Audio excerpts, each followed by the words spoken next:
Kakulop guys, nakato kami ha Robinson. May kunakit ang nga display mga motor. Grabe ka mag-upay guys. O kita daw may datag 399. Pero inigod nga motoran nakakuha na ako na tensyon kay mo open ni itsura. Tapos anya presyo pagod. Boro barato. Boro barato nak motor nga Inmax. Tag 125 na. Sus. Ngayasik. Kung maaram la ako nga may dasoga din amo ko din naging papalit. Ini nga motor. Ini nga Motubi. Gincheck ko adto dito sa internet. Maupay talaga ang review. Tapos ini pa nga usa. Ini nga usa nga man ha. Basta maupay tiya tsura guys. So kita daw. Tapos nakakurumbay kasama tiya presyo liwat. 329,900. So more or less 330,000. Maupay guys. Ato hera Robinson Marasbaras. Di relax sigurado kung ato pa hera yan na.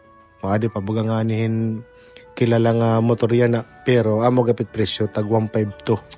Nagbabasol nga na kung kaya nga wari kami bumisita nga to. Kit era showroom ato la San Jose. Ato nga ni hit before mag-airport amo to ni era showroom. Tapos ang nga niya showroom binili. So amo tiya binili. Amo to kita ko lay at sa adon to kung gusto niyo motor nga suga din bisitahan niyo ang San Jose nga San Jose nga showroom or Dida Robinson. Yeah. Tiri talaga namumutang amo yung pakianan ko an era sales agent. Kung tagpera, ano an ihimuon kung mag-apply ka, tapos ano ang requirements, etc.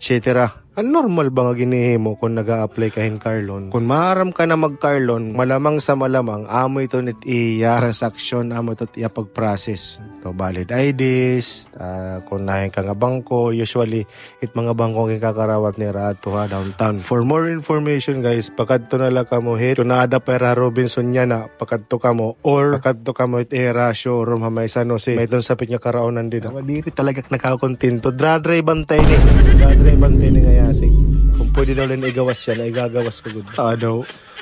Was. Oh my God. Di ba ganado guys?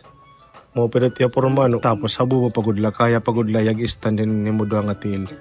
O di ba? Ano mas po di ba? Papalitan ta na. Direk na hadlok kay damo ta kwarta. Hadlok kay damo ta kwarta yan. Direk na hadlok. Ina. Tapos may dapat dito sa liwat nga gin-testingan dito nga usagip na motor mo pa gihapon. Pero inigod talaga ta akong mo pa nga motor para tirokan tetong lugod.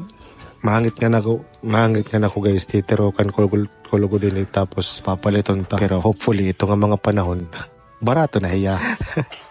So taman nagtesting lot ako no sa maupay gyapyas in maupay talaga diri ka magbabasol kita daw sa tulaya di ba diri na tinuturutok daw di maupay talaga tiya lingkuran ano ka ba ngani nakakalanat kita dalagan ti istorya ay nako bisita lang kamo dito era showroom may San Jose okay. So for more videos like this or kung gusto niyo mo may nato ni picture like and follow for more tapos i-comment mo ti mo gusto nga i-picture nat alright kada gawa na guys. Gutom na.